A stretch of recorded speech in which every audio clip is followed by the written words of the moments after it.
Bom dia, pessoal. Tudo bem com vocês?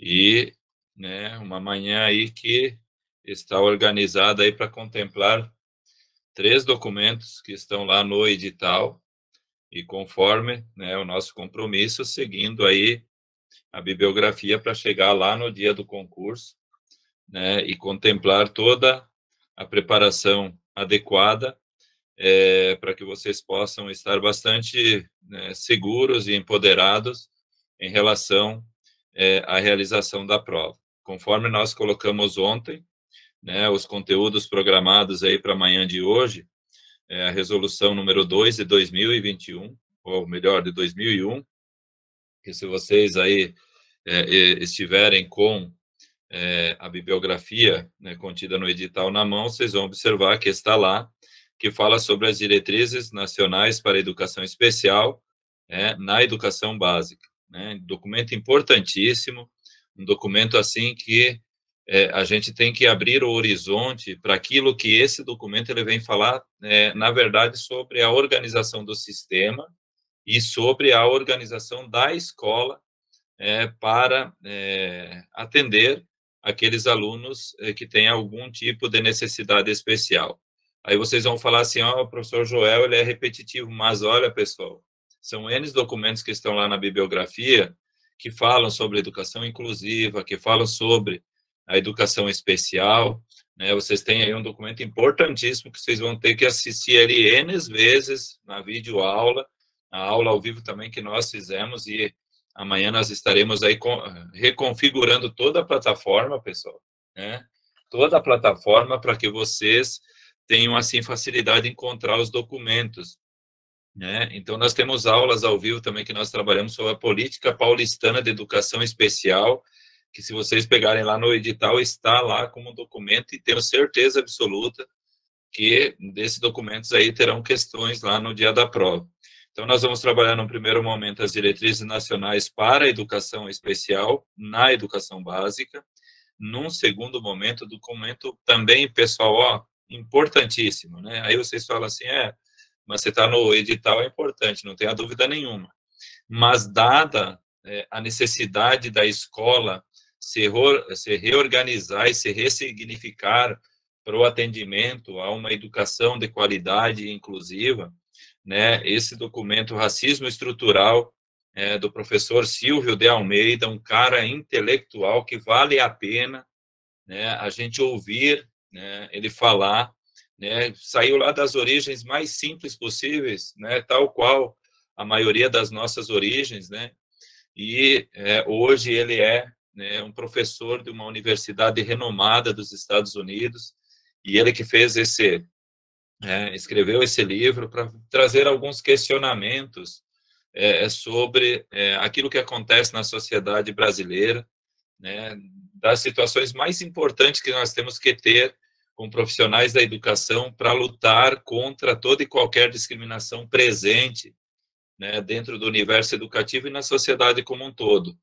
E aí eu compartilhei com vocês aquela reflexão daquele professor em cima da obra, do Silvio de Almeida, e nós vamos conversar bastante, porque o professor Silvio de Almeida ele vem trazer reflexões, que é muito simplista a gente pegar que o racismo está numa ação individualizada do cidadão, E aí ele traz aqui uma configuração de que o racismo ele está presente na estruturação da própria sociedade como um todo, E não é simplesmente um ato isolado, não se resolve as situações punindo simplesmente aquele que faz ou que pratica o racismo. É necessário, claro, ter uma ação sobre qualquer prática racista individual. Isso ele não nega, mas que é necessário a gente ter um horizonte estrutural para entender aonde que tem, até mesmo a sustentação em relação ao racismo presente na nossa sociedade.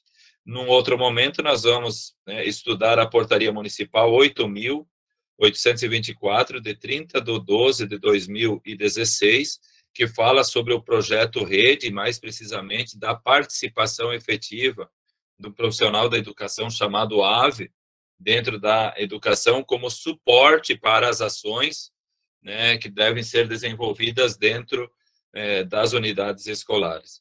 E aí finalizamos e esperamos que dê tempo, né, porque é bastante conteúdo, e nós disponibilizamos ontem também a situação lá na plataforma, para que vocês, na medida do possível, pudessem se familiarizar, e também aqueles que têm a possibilidade de imprimir para fazer as devidas anotações.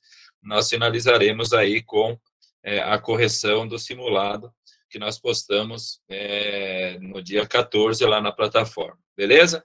Então, é uma manhã bastante empoderada em relação aos estudos, e você sabe que as nossas aulas, elas prezam e buscam a qualidade. Nós podemos até deixar a desejar em algum momento, mas, né, a nossa prerrogativa e a prerrogativa do nosso curso, ele consiste justamente, né, em trazer a melhor reflexão possível em cada um dos sábados, justamente para empoderar vocês aí da melhor maneira possível, beleza?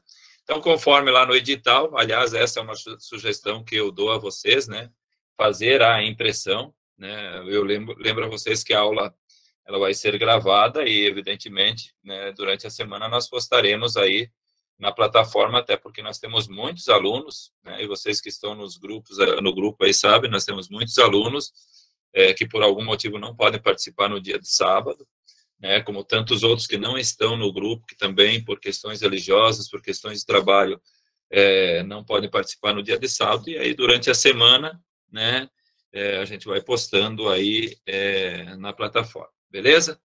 Então, resolução CNE do Conselho Nacional de Educação, número 2, de 11 de setembro de 2021, 11 de setembro justamente na data lá que as Torres Gêmeas foram atingidas lá nos Estados Unidos e que ocasionou toda aquela situação com milhares de mortes, né?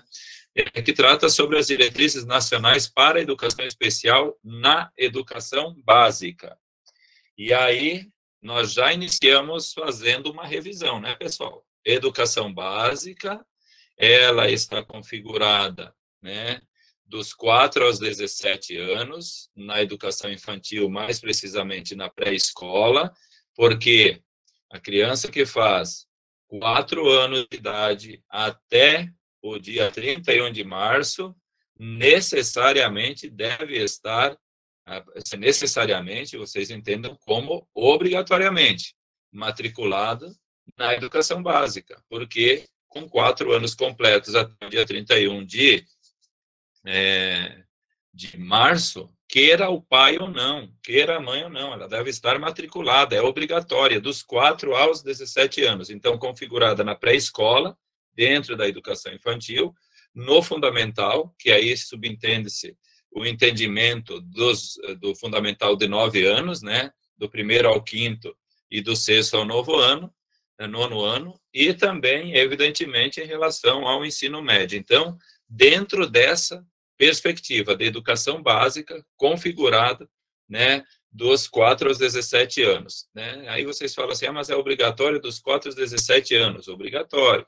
Ah, mas e aí a creche lá, 0 a 3 anos? Aí o pai e a mãe decidem, se eles não quiserem matricular, é por opção deles, né? Embora, se um pai exigir a matrícula da criança com 0 ano de idade, sistema de ensino ele tem que oportunizar, porque é um direito subjetivo, né? Agora, da responsabilidade da família matricular só a partir da educação básica. Então, é nesse contexto que nós vamos iniciar aí as nossas reflexões, e eu tenho certeza, e aí é claro, pessoal, o estudo para concurso público, né, ele é muitas vezes cansativo, ele exige um esforço muito grande por parte de vocês, mas é aquilo que a gente precisa para chegar lá na prova lá e estar preparado diante das questões que vão estar colocando lá. Então, né, muitas vezes a gente observa aí alunos comentando, não nosso, mas né, eu faço parte de uns 30 alunos de WhatsApp, conversando, mas eu queria só para o concurso público não é suficiente,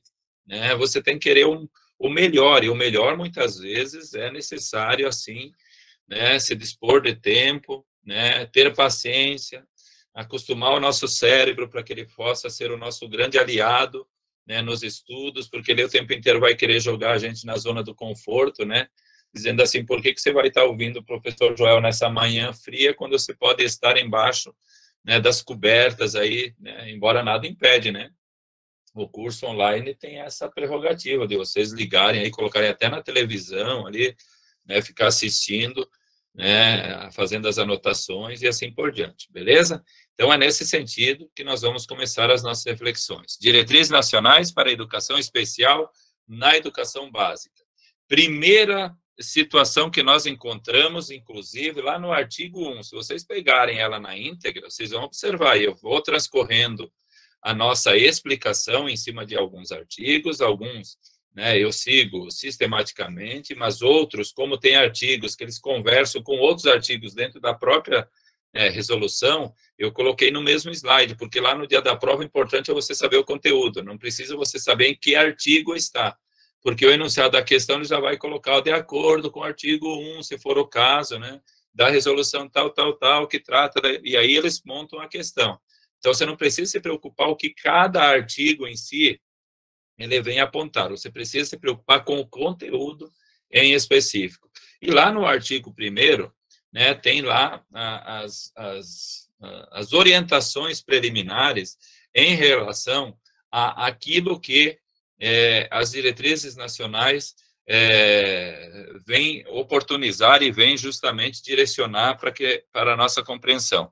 Primeiro que ele coloca que a educação especial, o atendimento dela, deve existir em todas as etapas e modalidades. Professor Joel, quais são as etapas que nós temos aí, né, em relação à educação? As etapas são ensino, educação infantil, principalmente pré-escola, né, fundamental de 9 anos e ensino médio. O que significa modalidade? Modalidade é o que vem agregar, né, é o que vem compor esse universo educativo.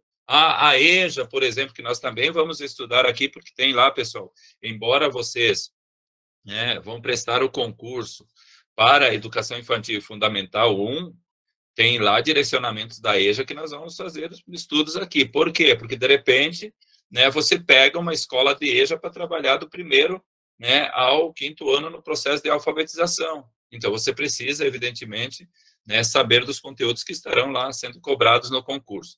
Então, as diretrizes nacionais para a educação especial, elas já determinam que o atendimento aos alunos deve ocorrer em todas as etapas e modalidades de educação, né? E a educação especial, vocês sabem que é justamente uma modalidade, né? E ela tem início quando? O documento traz, tem justamente início na educação infantil. E o documento coloca, pessoal, nas creches e pré-escolas. Aqui eu chamo a atenção de vocês pelo seguinte, quando a gente observa aqui, né, diretrizes nacionais para a educação especial na educação básica, subentende-se que o atendimento deveria começar na pré-escola, porque na pré-escola é a partir dos 4 anos, mas o documento coloca lá, nas creches e pré-escola, e de repente o professor, se colocasse aí, né, tem início na educação infantil, aí tem uma questão lá, o aluno fala assim, não, mas para lá, pela coerência, está na educação básica. A educação básica começa aos 4 anos, então é a partir da pré-escola. E aí, de repente, tem numa das alternativas, nas creches e pré-escola, eu tenho que explicar o conteúdo de acordo com o que o documento está trazendo.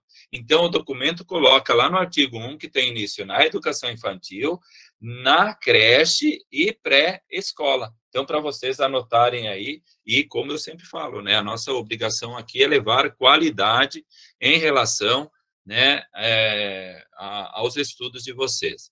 Assegurar atendimento sempre que se evidencie a necessidade do acompanhamento em relação à educação especial com base naquilo que a criança precisa. Então, observem aí, no artigo 1º, tem lá uma situação. É quando a escola quer ofertar? Não. É quando se evidencia, é quando se observa que há uma necessidade que tenha, uma criança que tenha necessidade de um acompanhamento diferenciado, é que tem que estar, evidentemente, né, disponível na escola. E aqui, pessoal, como eu sempre falo, e nas minhas aulas vocês observam, né, que não é algo pontual. Eu converso com outros documentos o tempo inteiro, né?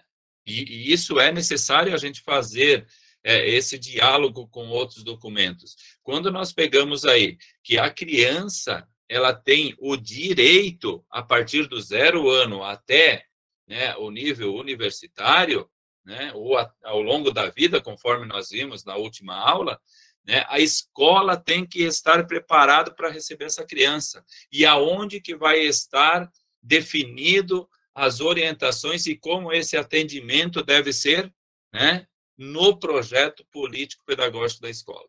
O projeto político-pedagógico da escola, que nós temos lá 3 artigos da LDB que fala sobre ele, o artigo 12, né, o artigo 13, que é somente direcionado às incumbências do professor, mas tem lá um direcionamento que o professor é obrigatório a participar da elaboração do projeto político-pedagógico da escola, ou da proposta pedagógica, que é a mesma coisa, o artigo 14. Então, são 3 documentos que colocam, né, 3 artigos da LDB que colocam a obrigatoriedade de se discutir a respeito do projeto político-pedagógico da escola. E o projeto político-pedagógico da escola é um documento que é discutido por todos. Então, é esse entendimento que vocês devem ter, né, quando se falar em projeto político-pedagógico, é o documento orientador, como eu sempre falo aqui, a partir da referência bibliográfica, né, que nós estamos estudando e que sempre é importante trazer,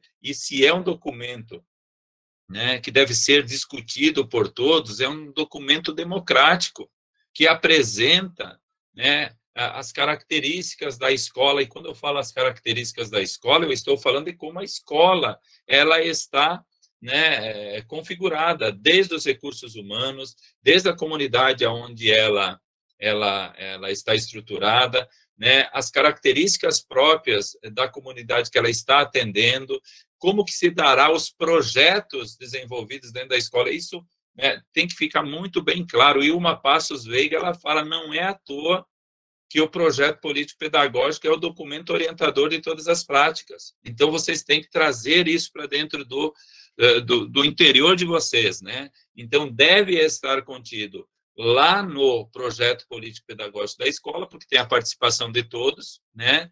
E, evidentemente, em qualquer momento, que se evidenciar, que se constatar uma necessidade de acompanhamento dentro de uma configuração de educação especial, o aluno ele vai ter o seu direito e tem que ter o seu direito assegurado.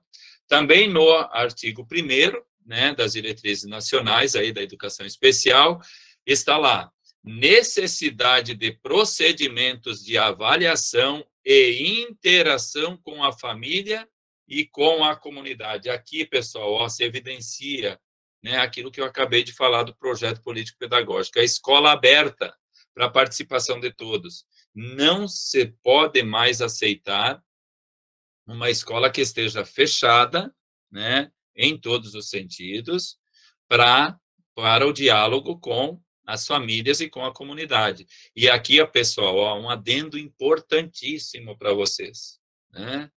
Procedimentos de avaliação e interação com a família. Então, dentro de uma possibilidade de atendimento de educação especial, o diálogo constante com a família, né? Trazer presente a família, porque de repente a criança faz um acompanhamento fora da escola, de acordo com a sua necessidade, e esse diálogo, né, da família estar presente, trazer todas as informações, vai fazer uma diferença enorme, né, na garantia do direito dessa criança. Então, anotem aí, pessoal, para efeitos da prova, avaliação e interação sempre com a família e, evidentemente, com a comunidade. Por que a comunidade, professor Joel? A família a gente entende, né, que a família caminhando junto com a escola, né, os atalhos, eles ficam mais claros para a gente chegar e alcançar os nossos objetivos. Mas por que a comunidade? Porque dentro da comunidade, de repente, tem uma configuração, né, de redes intersetoriais, né? De repente tem lá uma UBS, tem lá um posto de saúde, né? E isso tudo é importante, né? Justamente essas parcerias para que, não tenha dúvida nenhuma, o direito da criança seja assegurado. Então, pessoal, ó, o primeiro slide daqueles tantos que o professor Joel sempre fala, né, que são importantíssimos aí para o estudo de vocês, e que essas situações estão lá no artigo 1º das Diretrizes Nacionais para a Educação Especial, beleza? Assim, informações importantíssimas, mas que eu tenho certeza absoluta aí que não ficam dúvida quando a gente conversa aqui, a gente tem a oportunidade e a possibilidade de refletir aí sobre aquilo que os documentos vêm trazer, beleza? No artigo 2º, pessoal, né, nós encontramos lá, porque as diretrizes vêm falar assim, ó, pessoal, a LDB, ela traz assim, ó, deve ter acompanhamento. Agora, as diretrizes vêm falar assim, ó, faça e não tem conversa porque está lá na lei, né? Então, é um documento que vem com base na Constituição Federal e na LDB para não deixar dúvida. Tem que se fazer, porque senão o que acontece? Se fica só na teoria, só na lei, não tem, né, sentido. Mas as diretrizes vêm falar assim, é necessária a prática. Como é que a prática deve acontecer? E lá no artigo 2º, primeira situação, que o sistema de ensino tem obrigação em relação à organização daquilo que vai ofertar enquanto projeto de educação para a comunidade. Então, vamos, né, particularizar o que as Diretrizes Nacionais para a Educação Especial está falando para o município de São Paulo e para a Secretaria Municipal de Educação do município de São Paulo, que é onde nós vamos fazer o concurso, né? As diretrizes nacionais estão falando para o sistema da Secretaria Municipal de Educação de Educação de São Paulo. Está dizendo o seguinte, assim, matricule todos os alunos, preferencialmente, aonde? Na rede regular de ensino. Então, a primeira situação da obrigação que esse documento coloca para os sistemas de ensino é que tem que ter vaga para matricular todos os alunos com necessidades especiais ou não, né, dentro da rede regular de ensino, sempre. Por isso a palavrinha mágica, né, preferencialmente, né, porque tem alguns adendos, né, que a lei abre a prerrogativa onde é comprovado que a criança não tem condições de socialização, essa criança ela pode ter um atendimento diferenciado e não necessariamente na rede regular de ensino, mas para efeito de prova, preferencialmente na rede regular de ensino. Então, mas Joel, a gente estudou isso em outros documentos, perfeito.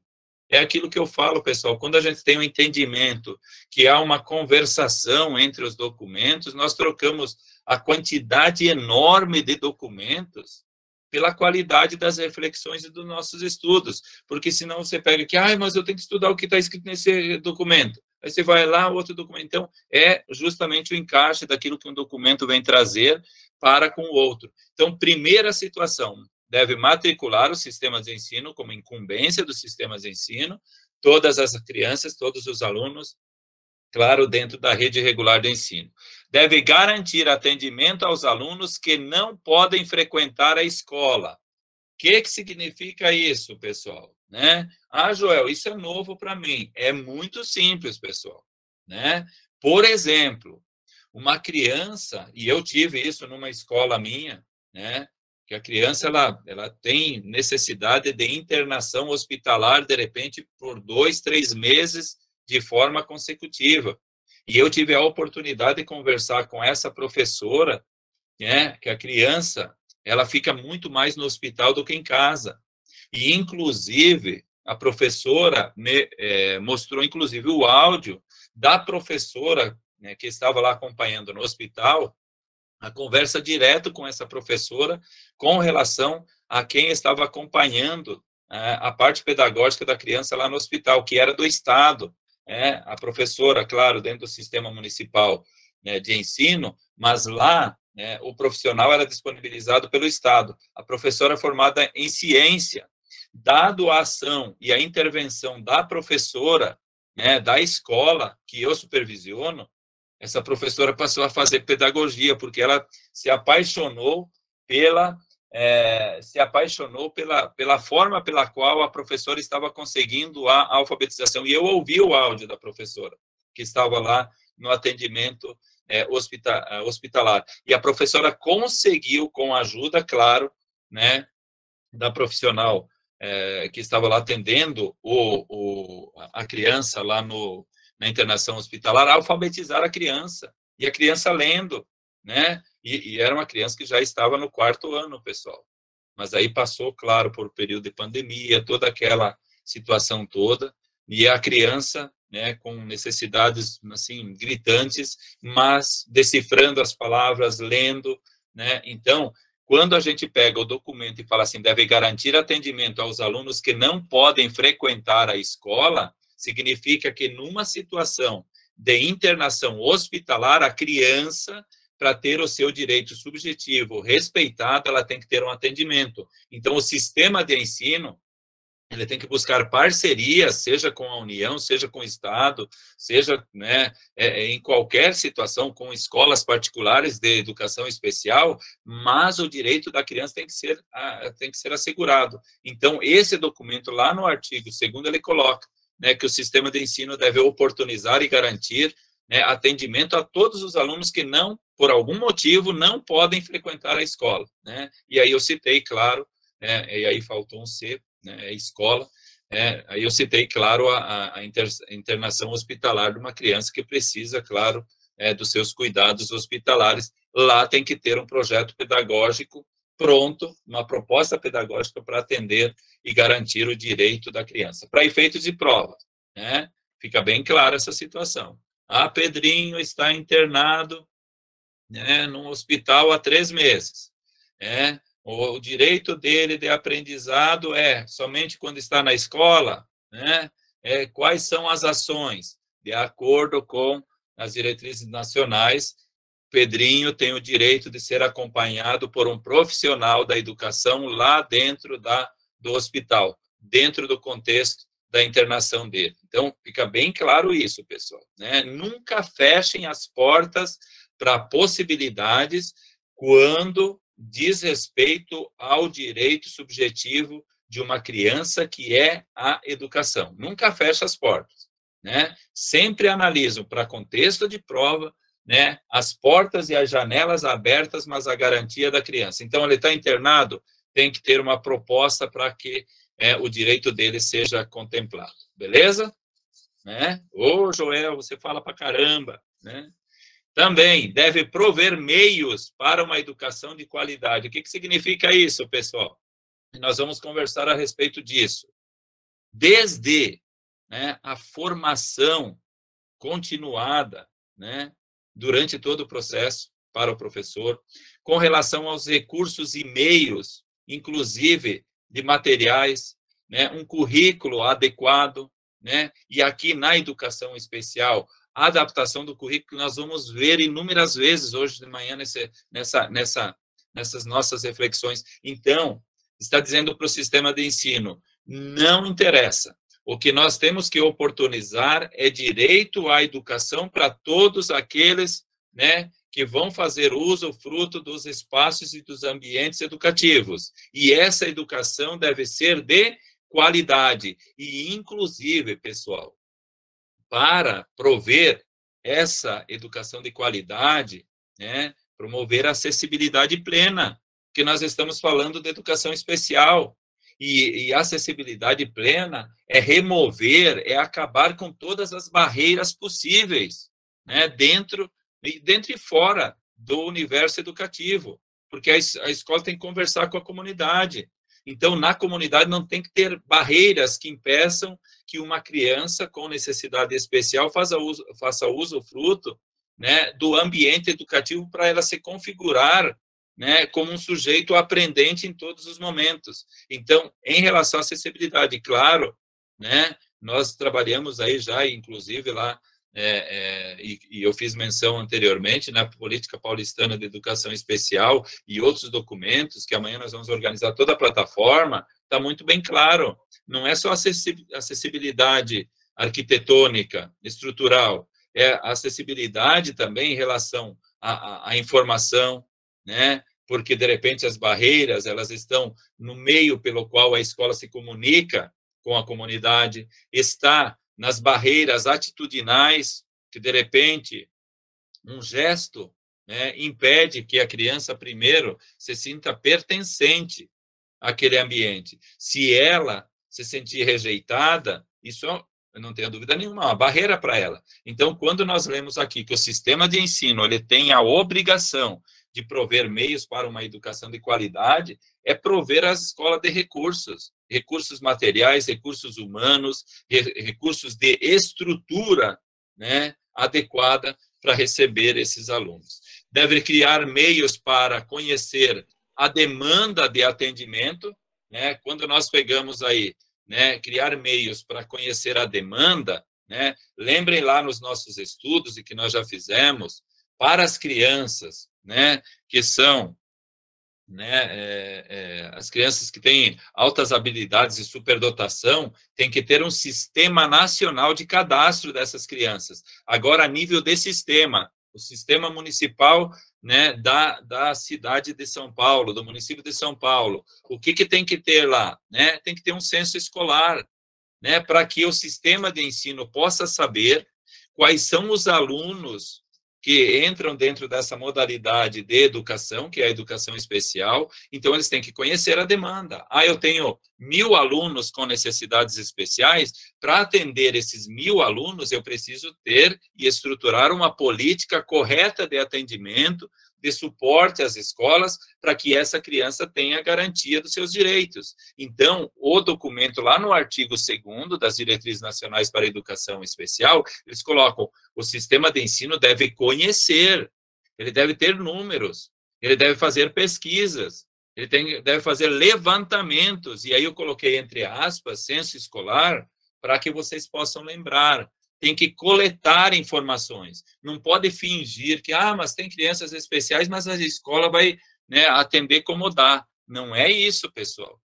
Né? O que esse documento, que ele é uma resolução nacional, vem dizer para os sistemas de ensino é que eles têm que buscar conhecer quem são os seus alunos. Né? Aí eu tenho 1.000 alunos com necessidades especiais, cada um dentro de uma particularidade, eu tenho que ter, de repente, você tem 1.000 alunos configurados de forma diferente, tem que ter 1.000 propostas de atendimento, né? 1.000 meios de atendimento para garantir o direito dessas crianças. E não adianta jogar só para a escola, né? Então, também está lá no artigo 2º, né, essa questão da obrigatoriedade do sistema de ensino conhecer e ter em mãos, né, todas as informações possíveis de como, né, são os seus alunos e como eles são caracterizados. Assegurar a acessibilidade, né, eliminando todo tipo de barreira. Acabei de falar isso, pessoal. Né? Quando está um documento federal colocando aqui, né, tem que eliminar todas as barreiras, que nenhum aluno seja impedido por qualquer tipo de situação, né, o seu direito de estar participando ativamente de tudo aquilo que foi planejado dentro do universo educacional. Né? Essa criança, ela tem uma necessidade especial, enquanto eu oportunizar uma atividade pedagógica para os demais alunos, essa que vai ficar olhando. Ela tem que estar inserida dentro do contexto. Mas na minha escola, a biblioteca, a minha biblioteca, a biblioteca da escola fica no piso superior, e eu, como professora, como professor, né, que me preocupo por oportunizar meios diferentes de que o aluno possa construir o seu conhecimento, eu tenho dentro do meu planejamento que uma vez por semana nós fazemos uso fruto da biblioteca. Só que ela fica, né, no piso superior, e a escola ela não tem rampa, ela não tem, né, elevador. Então, enquanto meus outros alunos vão lá para a biblioteca, eu vou deixar o outro ocupado com desenho, com alguma coisa, lá vou deixar na secretaria. Isso, você como professor e como professora, para amanhã depois não sobrar para ti, porque de repente o pai toma conhecimento disso e fala assim, como que o meu filho está dentro de uma escola e ele está sendo impedido de estar num ambiente que é direito dele e de todos os alunos. Aí, né, você prevaricou, você foi negligente em relação à sua ação profissional, porque você tem que bater na tecla. Ah, a direção da escola vai poder resolver todos os problemas? Você tem que chegar lá e falar assim, ó, eu tenho um aluno cadeirante que tem que ter, evidentemente, uma adaptação estrutural para que eu possa garantir que ele esteja participando junto com os demais. E não é pela escada, né? A escada normal. Porque se essa criança for carregada, né, pela cadeira de roda, de repente, é um aluno cadeirante, e estão carregando lá, de repente acontece alguma coisa nessa condução desse aluno. Esse aluno cai, você é responsável também. Então, você tem que bater na tecla e falar assim, ó, eu quero que tenha atitudes. Você tem que participar do conselho escolar e dizer assim, ó, nós precisamos buscar meios, porque nós não podemos, pessoal, se de repente lá na escola que vocês fazem parte, que vocês são lá, pertencentes àquele universo, tem alguém fazendo vistas grossas, você não vai colocar a corda no seu pescoço, né? Primeiro, você vai e conversa numa boa. Segundo, é por escrito. Terceiro, é você participar numa reunião, você exigir, né, do diretor, você vai colocar na pauta da reunião, né, essa questão da acessibilidade para que a garantia do Pedrinho, do João, da Maria seja garantido, né? Quando nós pegamos lá no artigo 13 da LDB e que nós observamos lá que nós temos incumbências de participar, né? Tá jogando uma responsabilidade em cima da gente. Então, ó, assegurar acessibilidade eliminando todos os tipos de barreiras, seja, né, estrutural, que foi o exemplo que eu falei, seja ela de atitudes, seja ela de comunicação, qualquer tipo de barreira que possa impedir a plena participação, né, o sistema de ensino tem a obrigação de ter um posicionamento, né, e colaborar para que isso venha a ser acabado, se é esse o termo que eu possa utilizar, né, dentro das escolas. Também o sistema de ensino fala assim, ó, supervisionar os estabelecimentos credenciados em suas propostas educativas. Então, qual é a obrigação do sistema? Chegar lá na escola e observar, você tem crianças com necessidades especiais, né? Qual é a proposta pedagógica? O que você tem dentro do projeto político-pedagógico para atender essas crianças com necessidades educacionais? Né? Quais são as ações práticas que no dia a dia acontecem? Então, pessoal, mais uma vez aqui, eu vou dizer para vocês que é necessário vocês guardar também essas informações que nós acabamos de refletir aqui com muito carinho, porque em se tratando de concurso público, professores e professoras, né, não pode, de jeito nenhum. E aí eu fico pensando aí, né, pessoal?